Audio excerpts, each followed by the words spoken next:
그 예루살렘 성에 그리고 예루살렘 성읍의 재건을 방해하는 세력들은 다양한 방법으로서 공격을 합니다. 외부로부터 군사 작전을 통해서도 이스라엘을 이렇게 좌절시키기 위해서 이스라엘을 실족하기 위해서 공격을 해 왔었더랬습니다. 그러나 그러한 외부적인 공격이 아무런 효과를 거두지 못했었다라는 것을 우리가 이미 본 바가 있죠. 그리고 또 어떤 공격이 있었는가? 바로 내분을 일으켜서 어떤 자중질환을 유도하려고 하는 그런 외적의 그런 침략이 있었다라는 것이죠. 그래서 검증되지 않은 그 가짜 소문, 그러니까 여론전을 통해서 고도의 심리전을 통해서 이스라엘이 스스로 붕괴되도록 그런 자중질환에 빠지도록 그렇게 이스라엘을 공격했던 그런 손길들도 있었다라는 것을 우리가 확인한 바가 있죠. 그래서 여론 조작을 통해서 또는 어떤 바르지 않은 그런 소식들을 통해서 계속 민심을 흉흉하게 만드는 그런 일들이 예나 지금이나 똑같이 우리 주변에서 일어나고 있더라라는 것입니다. 자, 그래서 많은 이들이 어떤 생각을 우리가 가지면서 이 사태를 보게 되느냐면 지금 이게 수천 년 전에 일어났던 그런 일이기도 하지만 요 근래에도 우리가 살아가고 있는 요 근래에도 이러한 일들 우리가 살고 있는 이 사회의 이 바운더리를 계속해서 흔들어대고 계속해서 사람들을 사회적 불안감에 이렇게 빠지도록 하는 그런 세력들이 분명히 있다라는 것이죠. 그래서 그게 어떤 의도이든지 간에 우리들은 그런 것을 좀 배격을 해야 되겠다라는 생각도 이 말씀들을 보면서 이렇게 하게 되는 겁니다. 자, 그래서 이제는 하다 되지 않으니 이제는 신뢰의 대상이었던 선지자를 포섭해서 선지자를 동원해서 느헤미야를 공격하는 모습을 우리가 볼 수가 있는 겁니다. 자, 10절 말씀에 보면은 스마야라는 선지자를 포섭을 했다라는 것을 알 수가 있죠. 자, 무헤다발의 손자 들라야의 아들이라고 돼 있어요. 스마야라는 사람이 그냥 덜컥 등장한 사람이 아니라 분명히 자기의 조부와 자기의 부친의 이름까지도 이렇게 등장했을 정도면은 굉장히 그 당시 사회에서 어떤 한 자리에 굉장히 자기의 어떤 자리를 딱 차지하고 있었던 그런 신뢰받는 선지자였다라는 것을 알 수가 있는 거죠. 그래서 자기 소개가 벌써 그 사람 본인만 나오는 것이 아니라 그 사람의 백그라운드, 그 사람의 배경에 누가 있는가라는 것까지 이렇게 그 사람의 가문과 그 사람에 대해서 이렇게 소개를 한다라는 것은 굉장히 영향력이 있는 그런 인물이었다라는 것을 암시하고 있는 겁니다.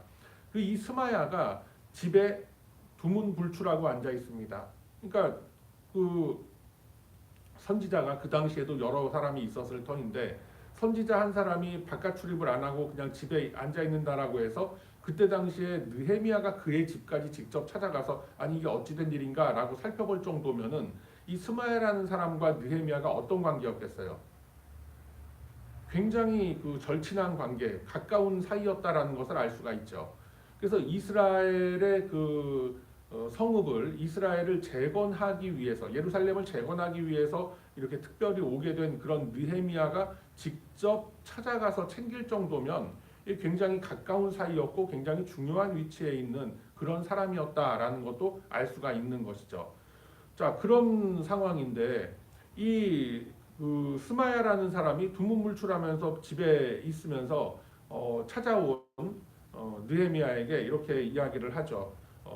여차저차 저차저차해서 이러한 절차가 있는데 이러한 지금 정황과 이런 사건들이 벌어질 것이다라고 하면서 느헤미야를 굉장히 불안감에 빠뜨리는 이제 그런 모습을 보이고 있는 것입니다. 자, 그래서 이런 어떤 정황들을 이렇게 쭉 보면 지금 아까도 잠시 전에도 제가 말씀드렸지만 외부로부터 들어오는 어떤 그런 침입의 세력들이 어떤 무력적인 것, 누구나 알 수 있는 그런 위협을 감지할 수 있는 그런 방법을 통해서도 이제 공격을 하게 되지만 그렇지 않은 방법, 자중질환을 유도하는 방법, 그러니까 뭐 여론전이라든가 심리전이라든가 이런 것을 이용해서 계속해서 그 사회를 흔들어대는 이제 그런 일들이 벌어지고 있더라. 근데 그렇게 해서도 이스라엘이 흔들리질 않으니 느헤미야가 분별력 있게 그런 모든 것들을 딱 차단을 하고 그렇게 이겨내고 하는 모습 속에서 지금 세 번째로 또 공격이 들어오는 거는 가장 가까운 사람을 이용을 해서 가까운 사람, 우리가 보통 그렇지 않습니까? 뭐 이렇게 내가 좀 판단력이 흐려지든가 하더라도 가까운 사람이, 가까운 친구가 나에게 무슨 어드바이스를 한다든가 어떤 충언을 하게 된다든가 이런 마음이 들게 되면 아, 내가 이 사람 말은 내가 좀 따라야 되겠다, 한번 좀 고려해 볼 필요가 있겠다라는 생각이 드는 게 그게 인지상정이라는 거예요. 자, 그런데 그 사람이 이제 어떤 그 구체적으로 어떤 일을 이렇게 제안을 했느냐면 10절 중반에 그들이 너를 죽이러 올 터이니 라고 하고 있습니다. 여기서 말하는 그들은 산발락과 도비아, 아라비아 사람 게셈 뭐 이런 그 외적들, 외침의 세력들을 총칭하는 그런 말이죠. 그들이 너를 죽이러 올 터이니 우리가 하나님의 전으로 가서 외소 안에 머물고 그 문을 닫자라고 되어 있어요. 하나님의 성전으로 들어가서 거기라면 함부로 건드리지 못할 터이니 거기에 몰래 들어가서 우리가 숨어 있으면 그런 그 너를 죽이려는 그런 세력들의 그런 침입을 우리가 피할 수 있을 것이다라고 이제 그렇게 이야기를 하죠. 자, 아무도 의심하지 않을 것 같은 그리고 그럴듯한 이런 제안을 통해서 사실은 덫을 놓게 되는 겁니다. 그러니까 여러 가지로 마음이 복잡할 것 같은 느헤미야에게 이제 아주 그럴듯한 제안을 하게 되는 것이죠. 성소로 유인을 합니다. 아니, 어려운 일이 있고 이런 불안정한 일이 있는데 우리가 하나님의 전으로 가서 숨어 있자라고 하는 게 뭐가 잘못됐겠어요. 그런데 이제 여기서 우리가 자세히 살펴봐야 될 것은 느헤미야가 여기서도 또다시 분별력을 발휘하더라라는 것입니다. 뭔가 은밀한 장소, 뭔가 이 성소 옆이라고 해서 하나님의 성전이라고 해서 뭐 좋아 보이긴 하지만 그 뉘앙스를 보면은 함부로 가서는 안 되는 지역이라는 걸 우리가 벌써 여기서 찾아낼 수 있어야 돼요. 성소에 들어갈 수 있는 사람이 누구예요? 제사장밖에 안 되는 거예요. 느헤미야가 제사장이 아니지 않습니까? 그리고 이 사람은 선지자예요. 지금 스마야라는 사람은. 그러니까 성소에 스며든다, 그러니까 성소로 숨어든다라는 그 자체가 사실은 하나님의 법을 어기는 그런 셈이 되었던 것이죠. 아니 그래도 위험을 피하기 위해서는 아니 사람이 먼저지 어떻게 율법이 먼저냐라고 할 수가 있겠지만 한번 여러분 성경을 한번 찾아봅시다. 레위기 16장으로 한번 가보세요. 하나님의 법이 어떻게 지금 제정이 되어 있는지. 자, 구약성경 170쪽 어간에 있습니다. 레위기 16장 2절의 말씀을 우리가 함께 보도록 하겠습니다. 자, 구약성경 170장 레위기 16장 2절 말씀 함께 읽습니다. 시작.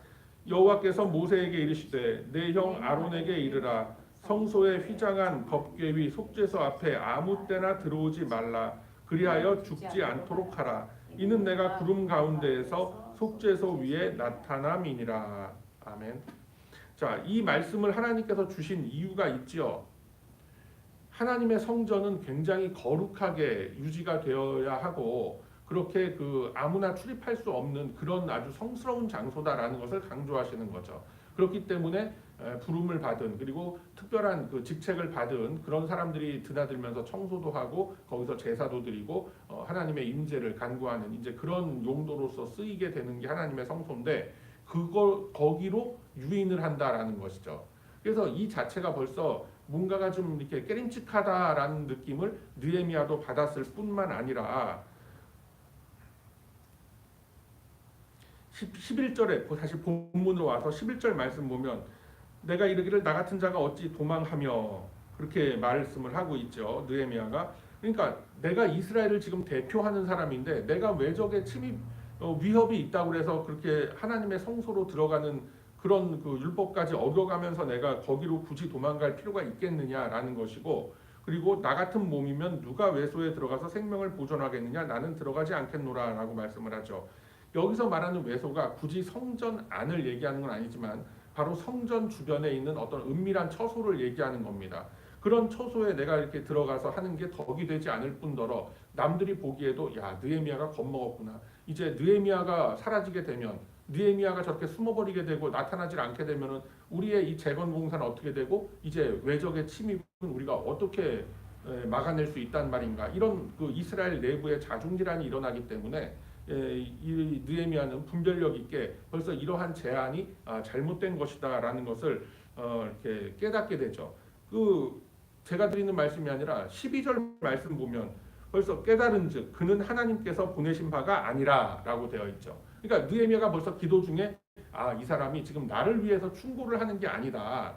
이 뭔가 문제가 있다라는 것을 깨달은 거예요. 자, 그 뒷장면을 보면 도비아와 산발랏에게 뇌물을 받고 내게 이런 예언을 했다라고 되어 있어요.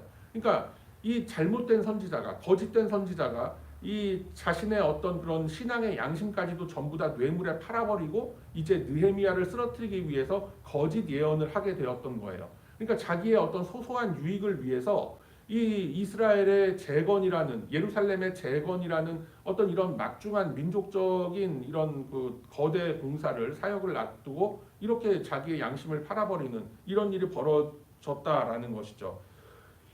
그래서 자 13절 말씀에 보면, 그러니까 이제 이런 간첩이 이제 포섭된 거예요. 그래서 그들이 누구에게, 스마야에게 뇌물을 준 까닭은 어떻게 했다? 첫 번째, 나를 두렵게 하고 13절 잘 보셔야 돼. 나를 두렵게 하고 그렇게 함으로써 범죄하게 만든다.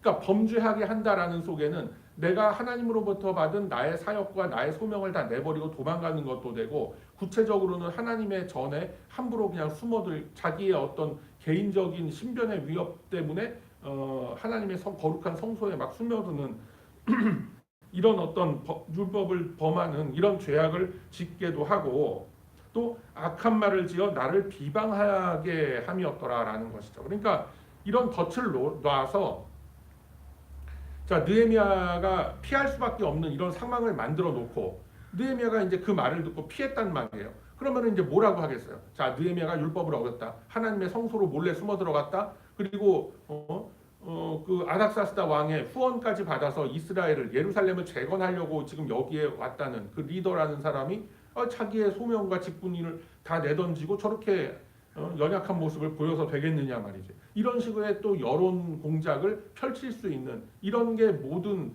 그 다 밑바탕에 깔려 있었던 것이죠. 이런 게 다 덫을 놓은 거예요. 그래서 스마야 선지자가 이스라엘을 돕고 느헤미야를 도우려는 것이 아니라 외적의 세력으로부터 뇌물을 받고 느헤미야를 흔들고 이스라엘 사회를 흔들기 위해서 이러한 공작을 펼치더라. 사실상 간첩행위, 이적행위를 하더라라는 것을 우리가 이것을 통해서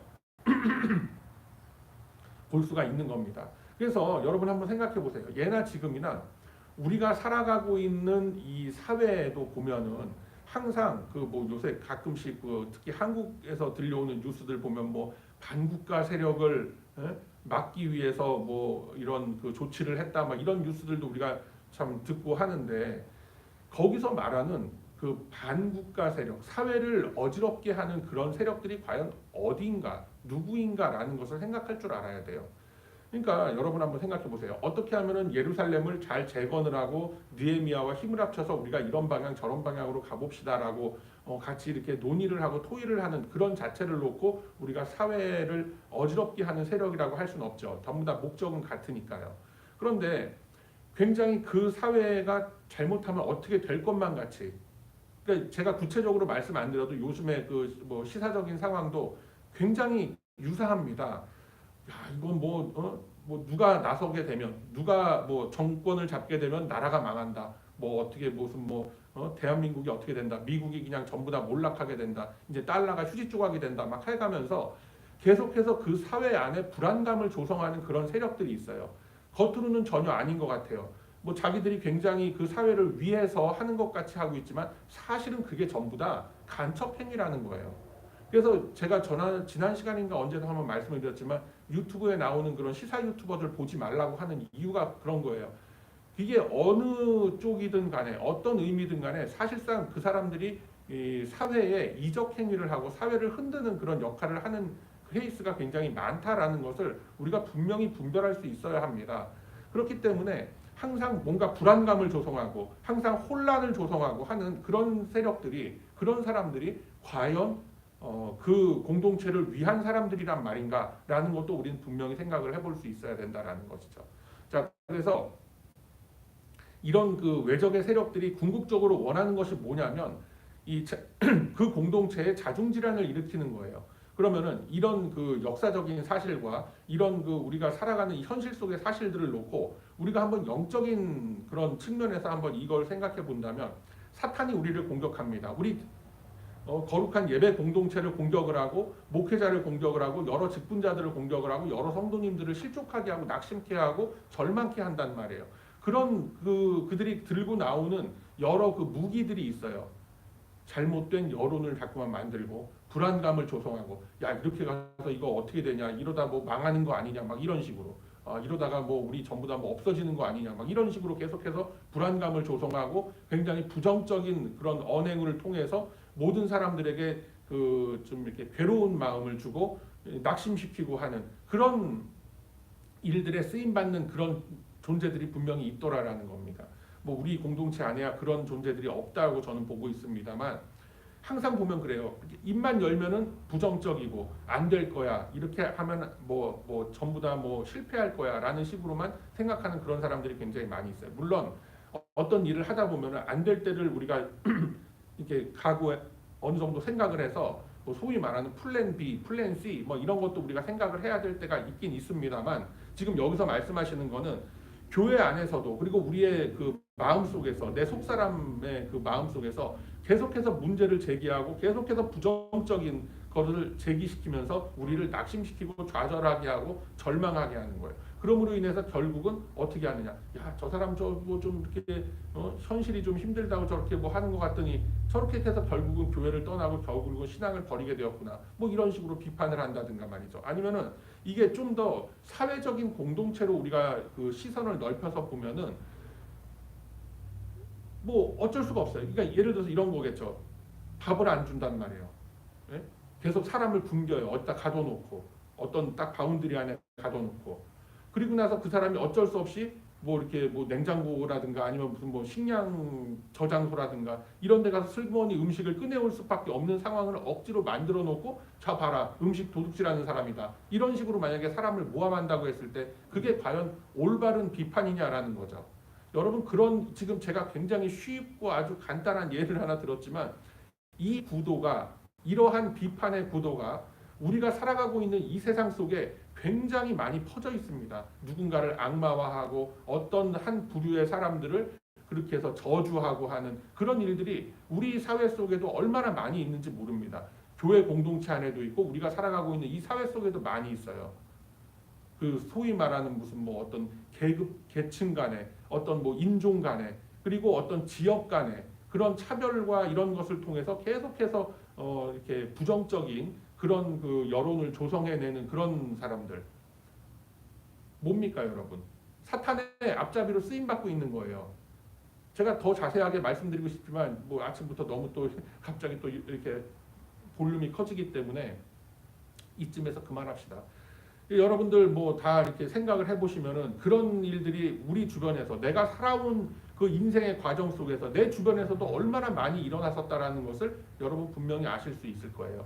그래서 우리가 오늘 이 말씀을 통해서 참 하나님의 이름, 하나님의 소명을 빙자해서 오히려 하나님과 멀어지게 하는 그런 경우들이 분명히 있을 수가 있다라는 것을 이 말씀을 통해서 이 역사적 사실을 통해서 우리가 분명히 잡아낼 수 있고 깨달을 수 있어야 한다라는 것입니다. 그래서 느헤미야가 분별력을 발휘했던 것처럼 자기 자신의 소명에 대해서 우리가 분명히 알고 자기 자신의 자리를 지키고 그리고 하나님의 말씀 안에서 항상 예리한 날카로운 그 분별력을 다듬어감으로 인해서 항상 그 우리가 받은 소명의 자리에서 실족하지 않는 저와 여러분이 다 되기를 주님의 이름으로 축복합니다.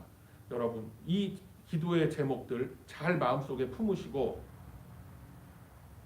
이 시간 우리 기도할 때에 하나님의 말씀으로서 내가 분별력을 갖게 하소서.